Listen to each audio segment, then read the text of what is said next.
Hi there, and thank you for tuning in. Daniel here. I hope you are doing well today.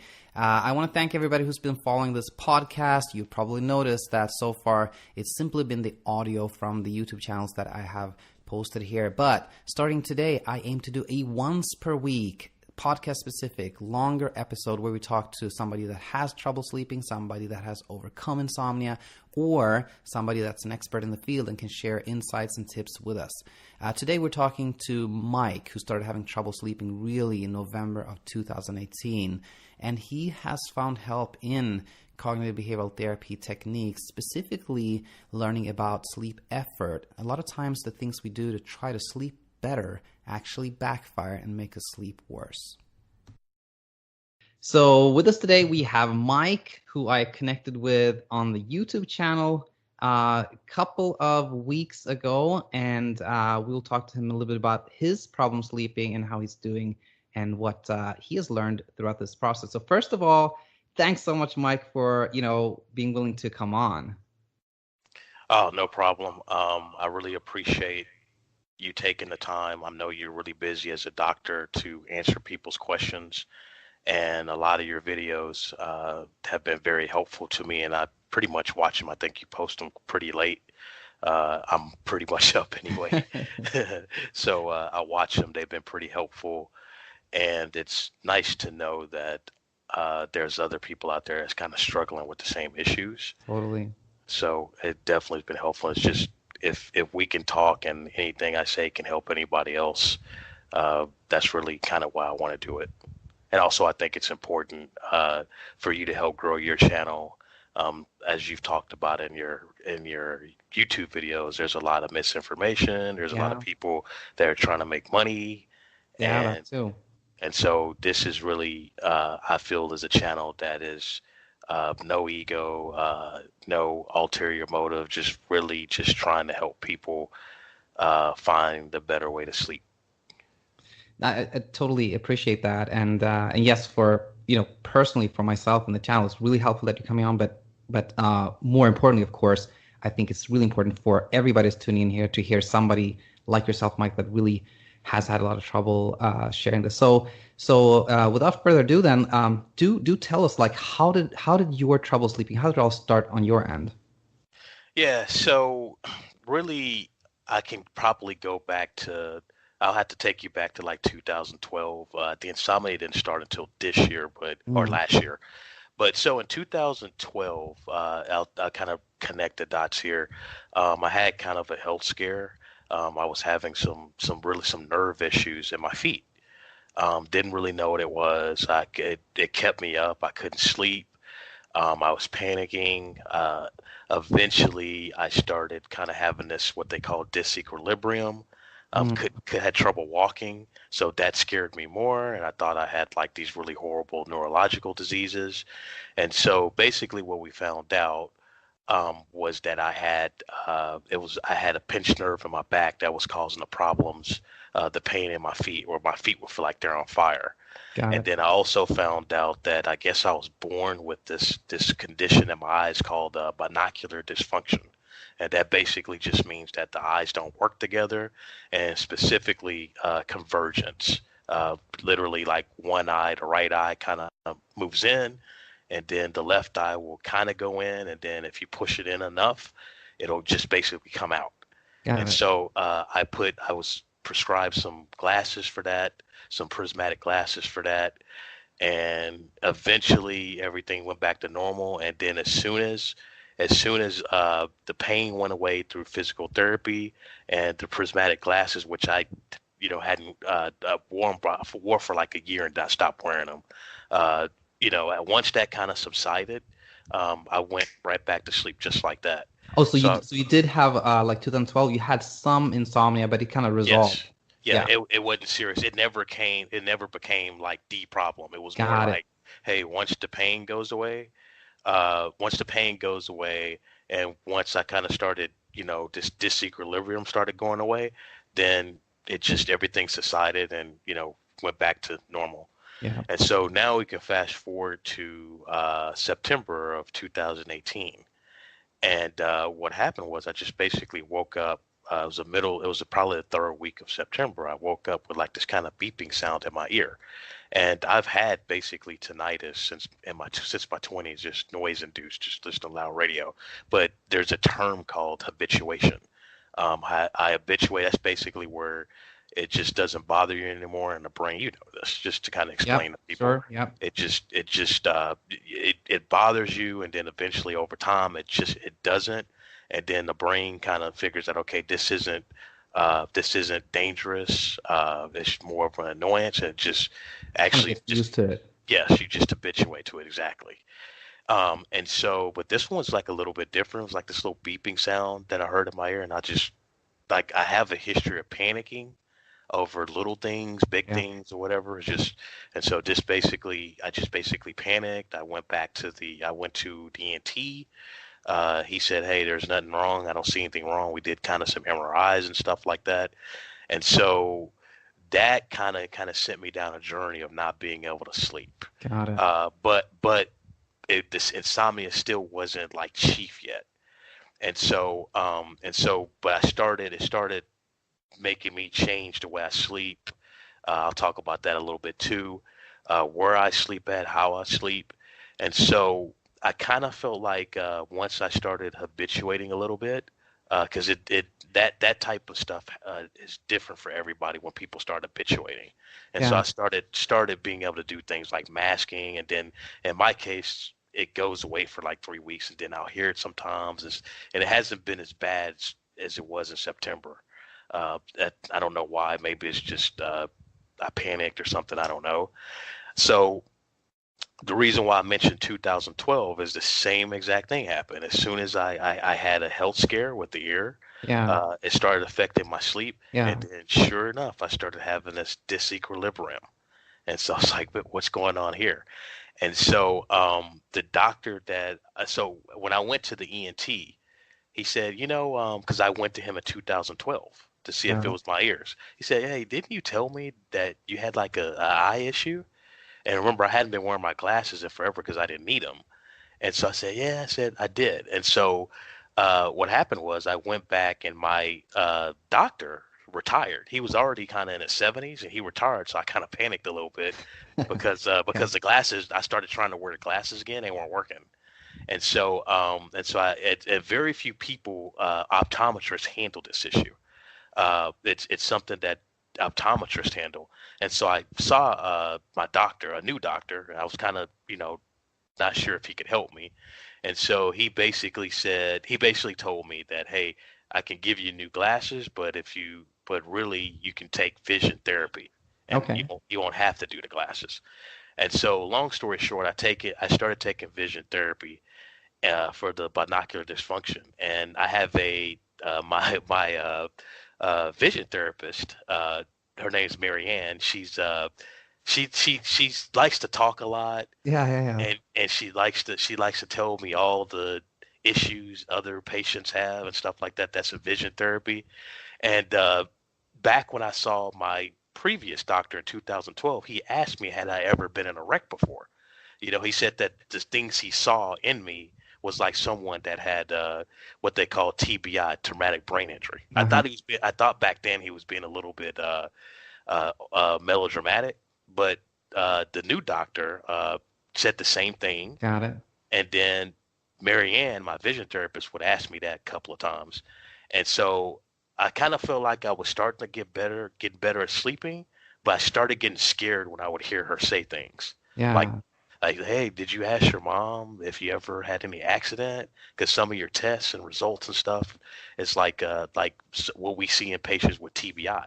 So sorry to interrupt, but September had this healthcare, had a little bit insomnia issues, but you were habituating, kind of was getting better, but now you're getting more scared again. Is that kind of what Yes. happened? Yeah. Yeah. Sorry about Got it. that.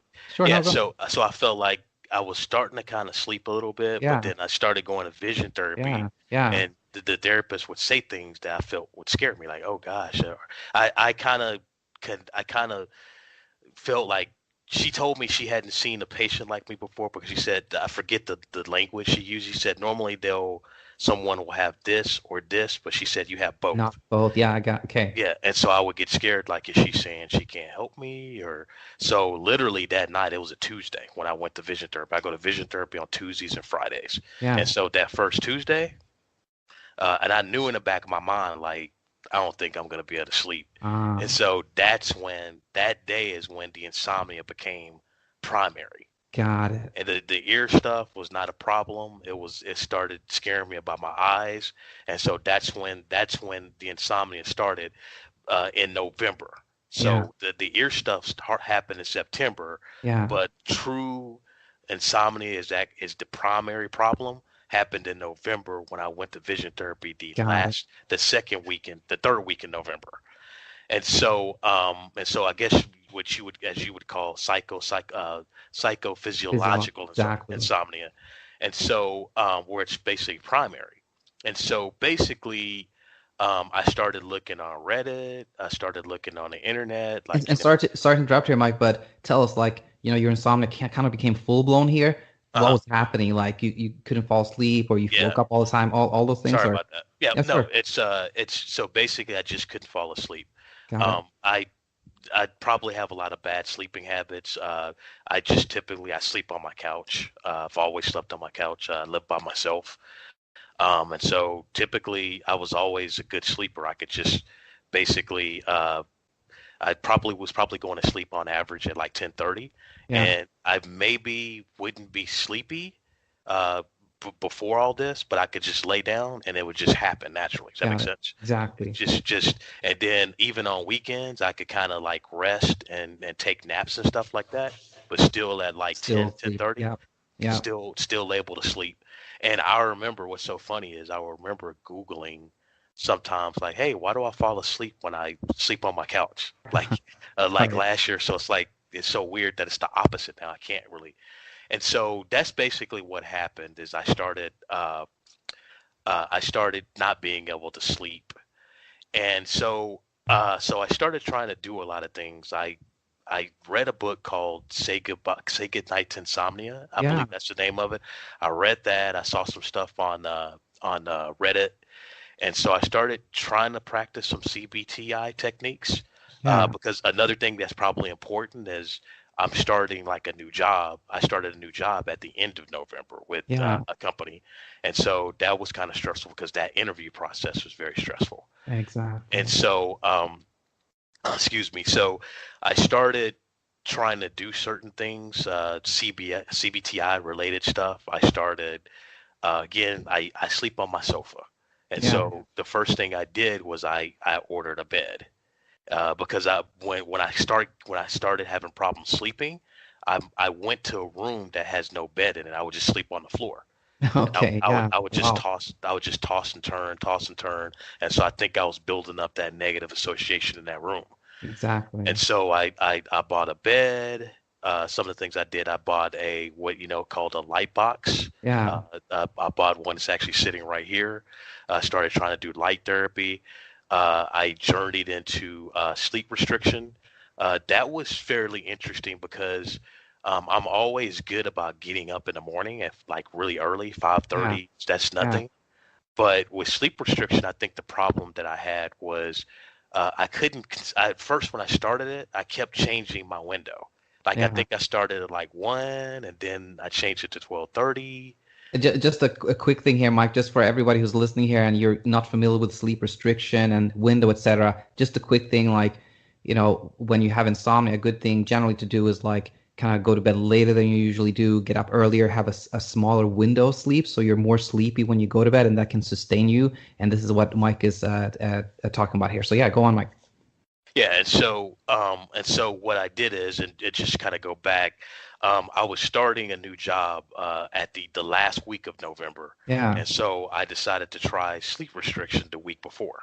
yeah, And yeah. so I think the first night I did it, I stayed up the whole night, and Wow. but I was sleeping in bed. It was actually another bed. I have two beds. One of them I've never slept in before, and then the one that I just bought in another room. But Yeah, the one that's always been there that I never slept in, that's the one I was actually sleeping in. And so, but I just kind of stayed in bed, tossed and turned, and I really didn't get any sleep. And so and so what happened was the next night, what was a little weird was the next night. I think it was lots of weird things that would happen with restrict sleep restriction. One of the nights, I was like, okay, I didn't really sleep the night before, and then one night, the next night, when my sleep window started, I had to keep myself up the whole time, like the whole time, 2 or 3 hours before my window started. I Also, was you were falling asleep. really, really sleepy before Oh, your bedtime. oh Yeah, yes, yes. This got is it. this is. I would just like be really sleepy. I'd be checking the watch, everything. Is it one yet? Is it one yet? And so then I remember one time I went into the bedroom, and again, this bedroom has nothing in it except a fan that I turn on, and then there's a clock in there that's face down. And so, because a lot of the so I'm hearing myself in the background, echo. Yeah, I'm hearing you. It started glitching a little bit, but I think we're good right now. Okay, yeah. And so another strategy that they talk about is not looking at the clock all the time. And so I just literally have just a clock that's face down and just a fan in there and just a bed. And so I would go in there, and then as soon as I lay down, 5 minutes later, I'm wide awake. And so one of my problems with sleep restriction, I had two major problems with it. One was I kept changing my sleep time because I couldn't make it. I couldn't make it to the beginning of the start window. So I 12:30, 11:45, right? And sometimes when I didn't get sleep the time before, I would expect to get sleep the next night and I wouldn't.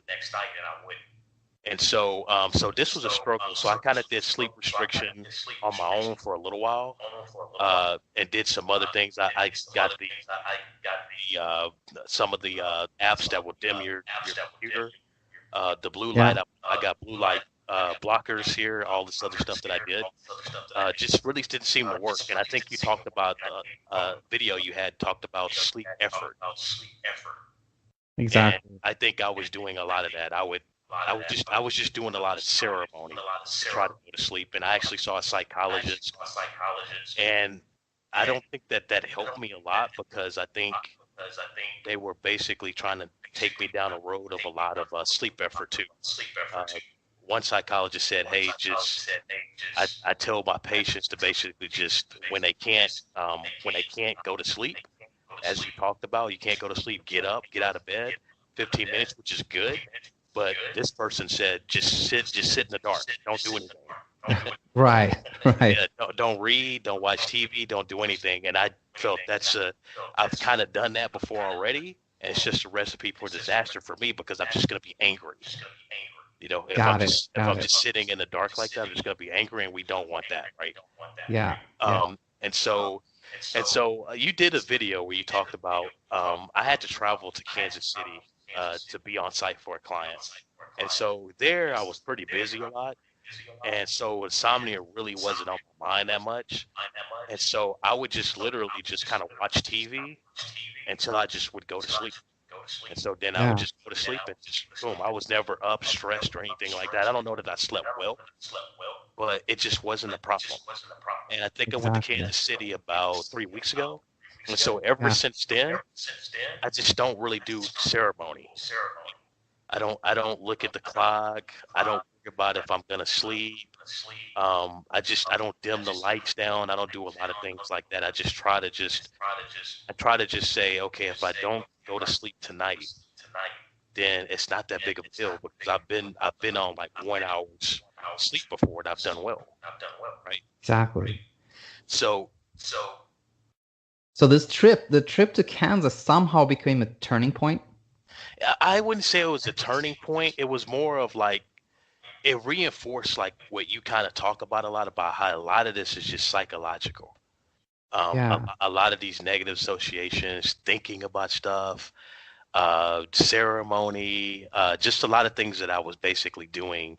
And I think one of the bad things was just always looking at my sleep window. Is it 12:30? Is it 12? I got it. finally set it Exactly. to 12:30 to 5:30. And so Yeah, when I was in the hotel, I just never thought about it.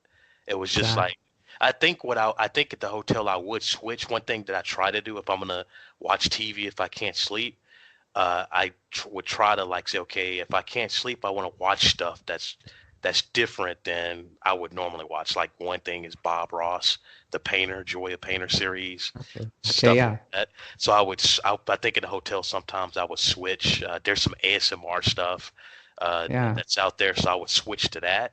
And so, but I just wouldn't be angry about it. I would just sit there and then I'd Exactly. kind of doze off and just crawl. And I'd literally just kind of sit up in a chair and watch TV and then start dozing off. And then as soon as I did, just get into the hotel bed and sleep.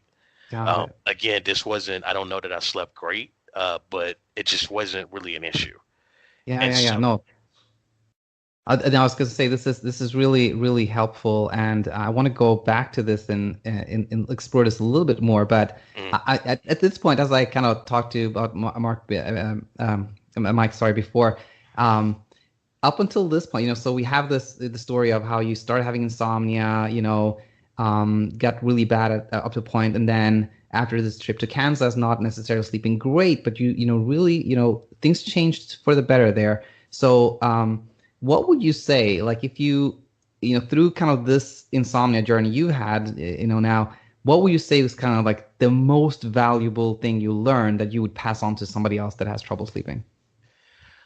I would say probably the most valuable thing that I'm kind of learning because again, I'm still in it is just don't spend a lot of time obsessing about it. Like it's 7:20 here my time. I'm just if I don't go to sleep, I don't stress about it. Exactly. Just don't do a lot of ceremony. I never took any sleep medication either. By the Yeah. way, I was offered it quite a bit, but I never took it Yeah. because it scared me. Got it. But that's probably the number one takeaway that I have is like, don't worry about it, and I basically just get sleep when I can. Like Exactly. I don't try to rush and try to go to this bedroom and sleep. That's probably some good sleep hygiene, but for now, it's just like, hey, when the body wants to go to sleep, just let it. And if you're not sleepy, then just stay up. And another thing probably I would say is if you can, don't sleep at all. Like the book Say Goodnight to Insomnia says, hey, sleep maybe 30 minutes before 2 o'clock, I think, PM. But if Mm-hmm. you can, don't sleep at all. Just try to be tired. Just Exactly. try to be tired. I started working out. Yeah. I work out Good. probably an hour a day. I Awesome. watch what I eat, things like that. So Yeah. just really try to like be tired. Don't sleep anytime. And then when you said in one of your videos, don't have any expectations. That's a recipe for disaster. Right. Don't expect like, oh, I'm exhausted and I'm literally I had nights where I could barely stay up, Yeah. 5, 6, 7, 8 o'clock at night. Oh, I'm gonna sleep great tonight, and then Exactly. And then. yeah, midnight comes, wide awake. So so that's what I would say. Just don't have any expectations. Try not to sleep during the day, and don't like stress out if you can't sleep. Yeah. You know. I want to ask you one more thing here, Mike. Um, you talked about how like you were starting a new job, and that also contributed to your insomnia, which is so common. Like for a lot of people, when they start a new job, that is a common trigger for insomnia. Now, how did it go? I never really felt like you know how you're a doctor. Sometimes we don't really know if we're being stressed out by something. So I'm not really sure. This was like a dream job for me, and Yeah, then it's a company that's hard to get in, yeah, and the interview process was stressful. I actually had to go to Manhattan, and this is how I not get stressed out because I had to go to Manhattan. I had like 6 rounds of interviews all day, Oh my gosh. and Okay. I only got like an hour sleep the night before, and Yeah. it was the first time in New York, and this was September. This was in deep in the clutches of this stuff, right? Got it. Yeah. Like real deep into it, so I couldn't sleep, and I just got through it, and it's so funny. The night before my orientation, a Sunday, Yeah. the orientation is on Monday. Yeah. I was probably on 30 minutes of sleep because Wow. I was deep because I started sleep restriction the week before I started the new job. Yeah, And exactly. so that I probably was a little bit more stressed out than I needed to be. Yeah. But really it was still the insomnia that I was just kind of worried about. And my employer was real good about it because I actually felt it was such a problem that I had to tell them before I started. Yeah. I said it's kind of affected me a little bit, and they're like, "Oh, you're fine. This is probably a perfect place for that and And stuff." how did you feel like throughout this kind of intense interview process? Did you kind of constantly feel like you were like foggy, groggy, or you felt like I'm Well, surprisingly okay, or how did you feel? so when I was in the hotel, the interview started, I want to say at 8 in the Yep. morning, and so I think I went to sleep. It was another dumb thing. I had never been to Manhattan before, and if you've been there, there's a lot of like lights and stuff. And so so I didn't close the curtains. So I could that contributed to Okay. it. Hold on, Mike. You were kind of breaking up there. I don't know if you had a connection I or something. Let's try again. I can hear you. Can you hear me? Oh, now I can hear you well again. Yeah, now we're fine. So sorry, we broke up a little second there, but you were saying just to repeat maybe the last thing you said about being in Manhattan and things. Yeah, no, what I was saying, for those who've probably been to Manhattan before, there's just a lot of lights, a lot of building lights and things, and so I didn't close my curtains, and so that contributed to me not being able to sleep as well. And so I probably was on about 30 minutes of sleep, maybe an hour of sleep, and Yeah, but I think I was basically on adrenaline the whole time when I was interviewing. But exactly.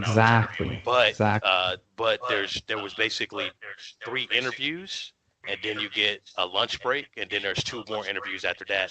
And so they brought me lunch, and I sat in a room by myself, and I actually fell asleep. So Yeah. I ate real quick, and then I just fell asleep for about 30 minutes Okay. until Wow. the person came to interview me. Did they actually like? Did you wake up before they came to interview, Yeah, or they woke up? Yeah, you did. yeah, I was Wow, dozing talk about a off. power nap. Yeah, I was kind of dozing off a little bit, and then I was real good about not letting them see me sleep and stuff like that, because Yeah. depending on where you interview at, they may interview you while you're eating to ask you personal questions and stuff like Okay. that. But they Exactly. didn't Yeah. at this point. So You got the job, and it's been going well.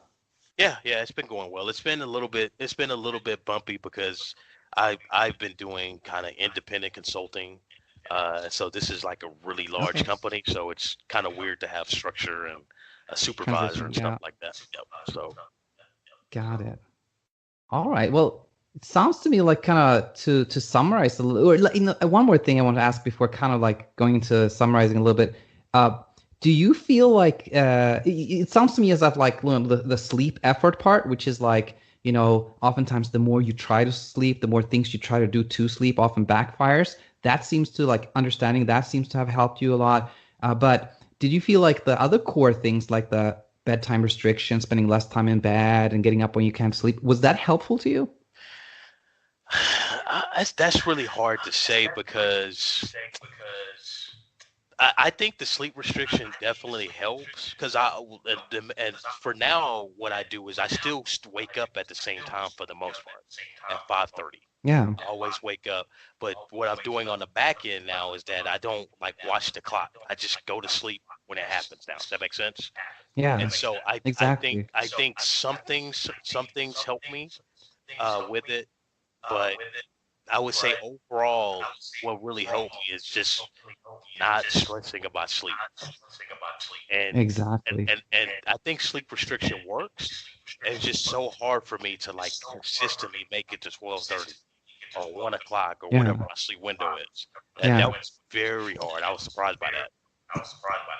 And speaking of that, like, if I understood kind of one of your emails before, like going back like before September, even then you were actually doing this thing where you slept a little bit, maybe evening, and then you woke up, or did you have like one chunk of sleep then? No, no, I would. So my what I would do is when I was, I guess, a good sleeper, I guess, is that I would probably go to sleep at probably average 10:30.